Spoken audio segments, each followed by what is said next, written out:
My child, listen closely. You have been carrying something quietly, and I know how carefully you have hidden it. You have answered people with a smile when your heart was tired. You have said, "I'm fine," because explaining the truth felt harder than keeping it inside. But I have seen the moments no one else noticed. I saw you when the room became quiet. I heard the prayer you could barely finish. I knew the question you were afraid to ask again because you did not know if you could endure another season without an answer. You did not arrive at this moment because you have everything figured out. You came with questions. You came with weariness. You came wondering whether the silence means I have become distant. But stay with me, because there is something you have misunderstood about this season, and until you understand it, you may keep carrying a burden I never asked you to carry. You have been trying to be strong for too long. You have become the person others depend on. You listen to their problems. You encourage them when they are discouraged. You find words of hope for everyone else. Yet when night comes and you are alone with your thoughts, you wonder where your own strength has gone. There are things you have stopped talking about, not because they no longer matter, because you became tired of explaining pain that nobody seemed to understand. There is a name that still crosses your mind, a situation you keep replaying, a prayer you once spoke with confidence that now comes out as a whisper, and somewhere beneath your patience is a question you have tried to silence. How much longer can I keep waiting without knowing what is happening? I know that question. I know the disappointment behind it. I know how difficult it is to keep trusting when you cannot see movement. But hear this carefully. Silence is not always absence.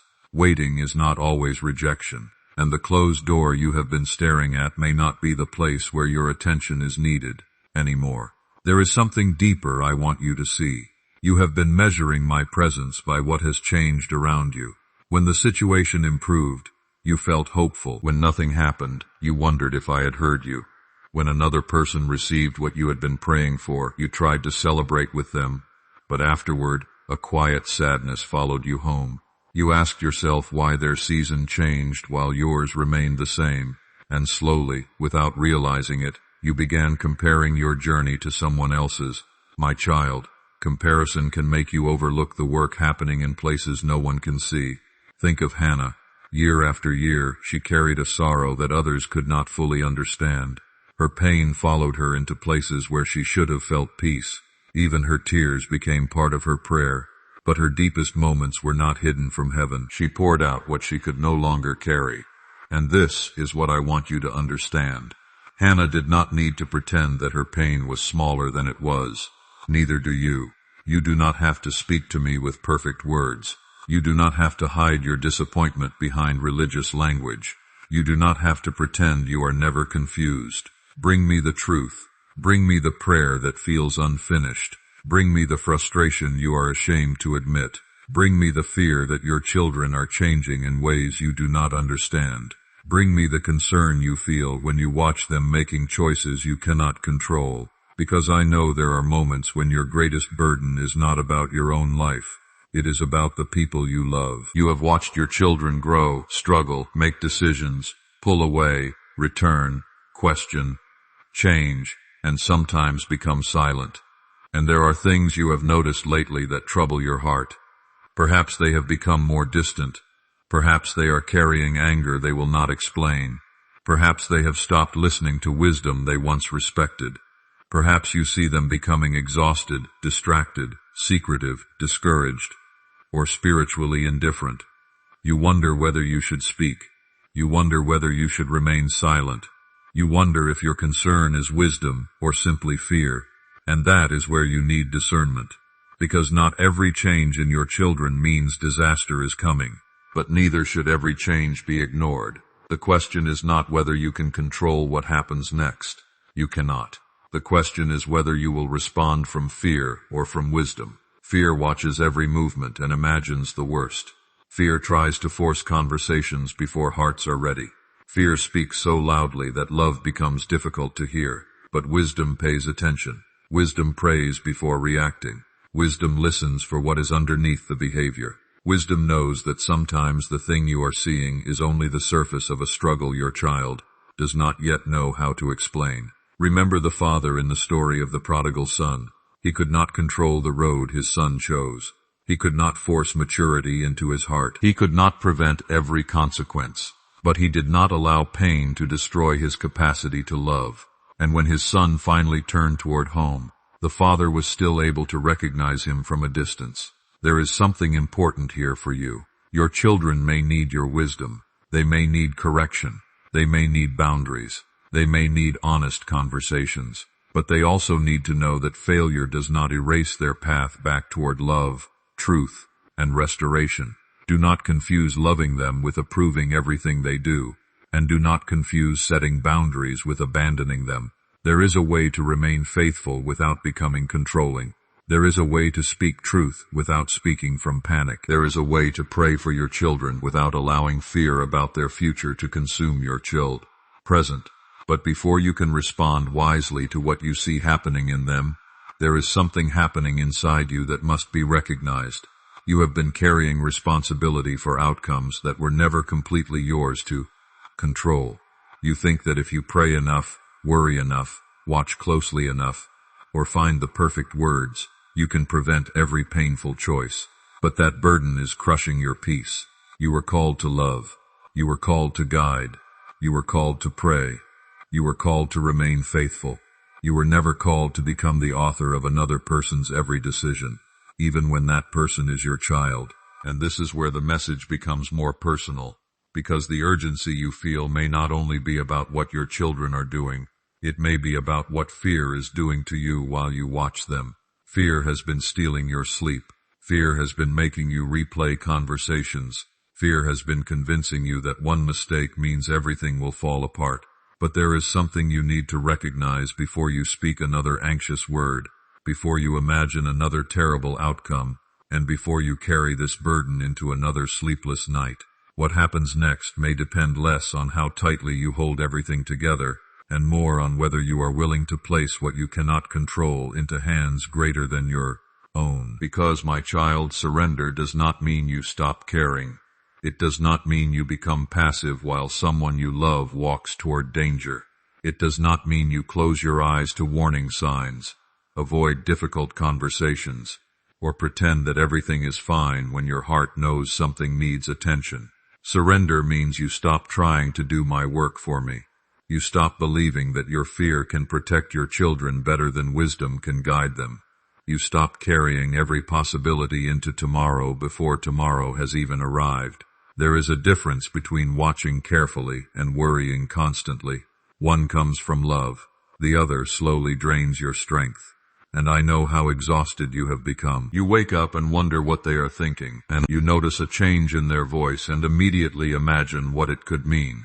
You see them withdrawing, making choices you do not understand, spending time with people you do not trust, losing interest in things that once mattered, or becoming irritated whenever you try to ask what is wrong. You want to reach them, but sometimes the harder you try, the farther away they seem. So you ask yourself a painful question. Am I losing my child? Hear what I am saying to your heart.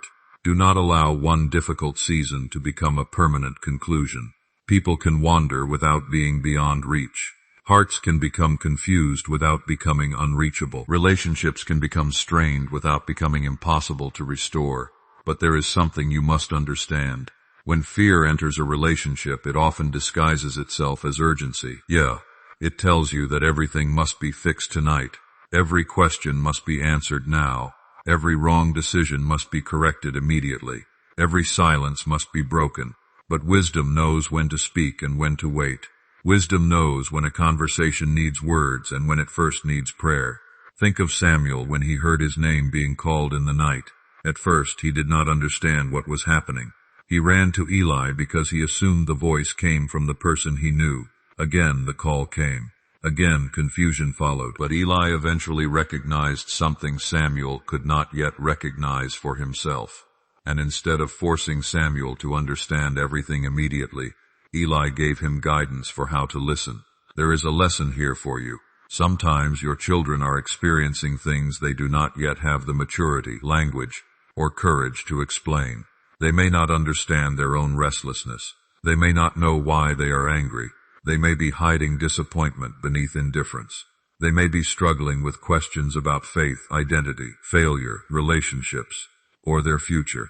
And if you only react to what you see on the surface, you may miss the deeper cry underneath it. Listen before you lecture.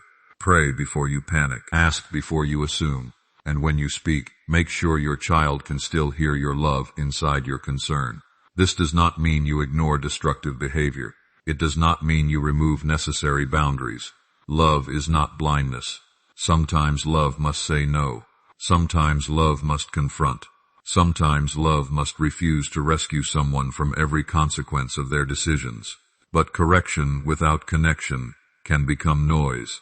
If your children believe every conversation will become an accusation, they may stop telling you the truth. If they believe disappointment is the only thing you feel when you look at them, they may begin hiding the very struggles you need to understand.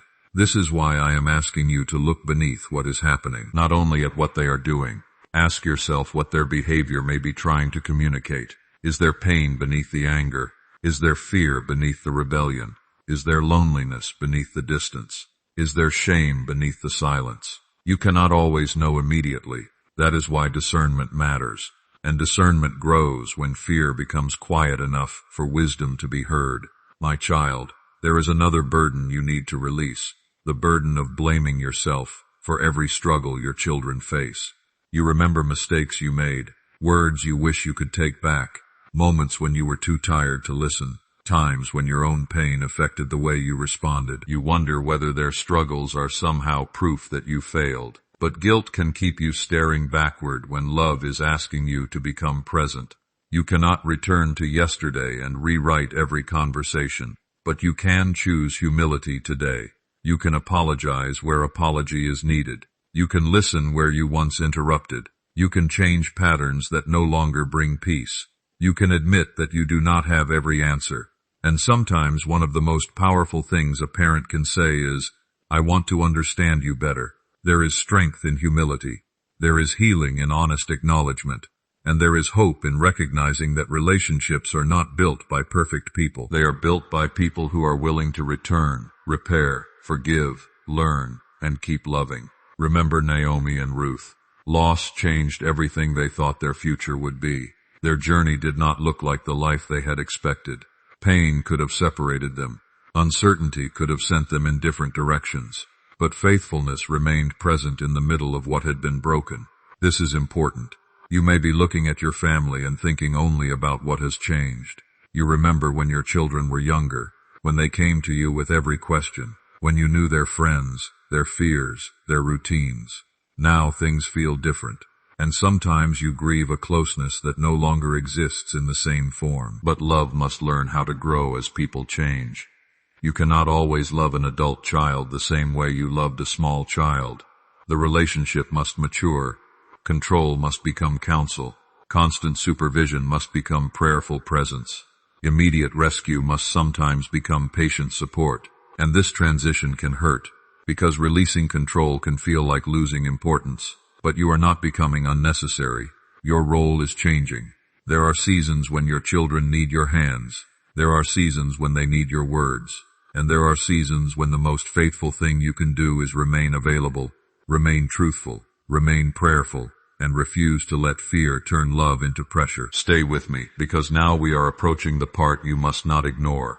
There are certain changes that deserve your attention, not because they guarantee that something terrible is about to happen, but because they may reveal that your child is carrying more than they know how to say. When someone begins withdrawing from everyone who loves them, when their personality changes sharply, when hopelessness becomes part of their daily language, when they begin speaking as though their life has no value, when they suddenly give away important possessions, say unusual goodbyes, or talk about being a burden, do not dismiss it as a phase.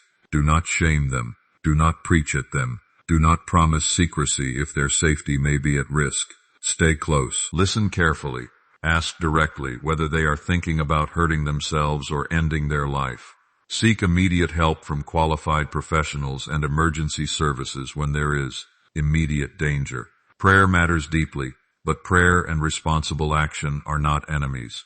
Sometimes the answer to your prayer begins with the courage to make a call, open a door, sit beside someone, ask a difficult question, or invite trustworthy help into a situation you cannot carry alone. And there is another truth you need to hear.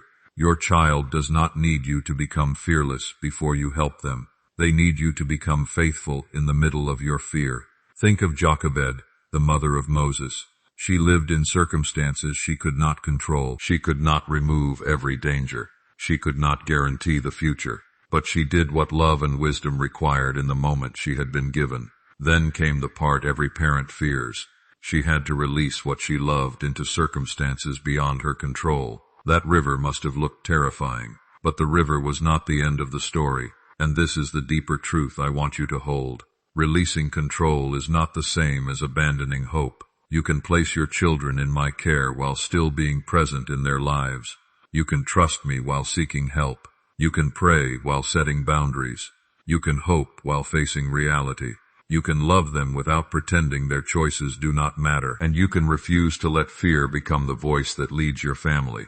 If these words reflect the prayer you have been carrying for your children, you can write, "Give me wisdom," in the comments. Not as a performance, as a simple confession that you do not want fear to make your decisions anymore. Because the deepest danger may not always be the first thing your children do. Sometimes the greater danger is what happens afterward. The silence that grows because nobody asks. The distance that increases because every conversation becomes an argument. The shame that becomes heavier because someone believes they must hide their struggle. The fear that grows because a parent believes they must solve everything alone. That is why I am calling you toward a different way. Pay attention without becoming consumed. Speak truth without removing tenderness. Set boundaries without closing the door to restoration. Seek help without feeling ashamed. Pray without using prayer as an excuse to avoid action.